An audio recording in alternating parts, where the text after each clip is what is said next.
Friends ఈరోజు మామిడిగూడెం వచ్చాము.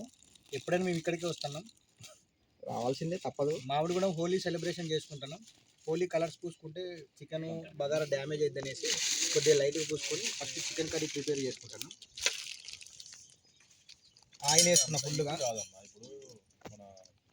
గ్యాప్లో టమాటా, ఆనియన్, పచ్చిమిర్చి, బగారా కోసము క్యారెట్, ఇది ఆనియన్ కట్, ఇది వచ్చేసి కర్రీ కోసము, ఇది లివర్ కొంచెం ఫ్రై చేద్దాం అన్నట్టు. ఇంకా లివర్స్ ఇందులో కూడా ఉన్నాయి. ఇది చికెన్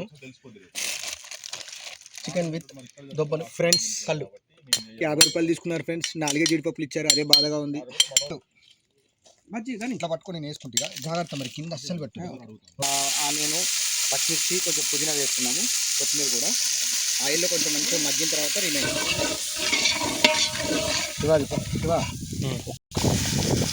చికెన్ వేసుకున్నాం. ఇప్పుడు మొత్తం మసాలాలు అన్నీ యాడ్ చేసుకున్నాక చికెన్ యాడ్ చేసుకున్నాం. ఇది కొంచెం మగ్గిన తర్వాత ఆయిల్లో కొంచెం పెరుగు యాడ్ చేసుకుంటాం, టేస్ట్ పట్టుకుంటాం. తర్వాత డ్రై కొబ్బరి పొడి, మనకి ఎంత కావాలంటే కారం వేసుకోవడం, సాల్ట్ కావాలంటే ఎంత కావాలంటే, చికెన్ మసాలా, గరం మసాలా, ధనియాల పొడి వేసుకోవాలి. ఇంకా రిమైనింగ్ మీకు ఎవరైనా టాప్అప్ కావాలనుకుంటే మిరియాల పొడి అవన్నీ వేసుకోవచ్చు. బట్ మేము ఆల్రెడీ స్పైసీగానే చేసుకుంటాం కాబట్టి పచ్చిమిర్చి ఎక్కువ వేసుకోవడం సరిపోతుంది. అది ఎందుకో చెప్పు.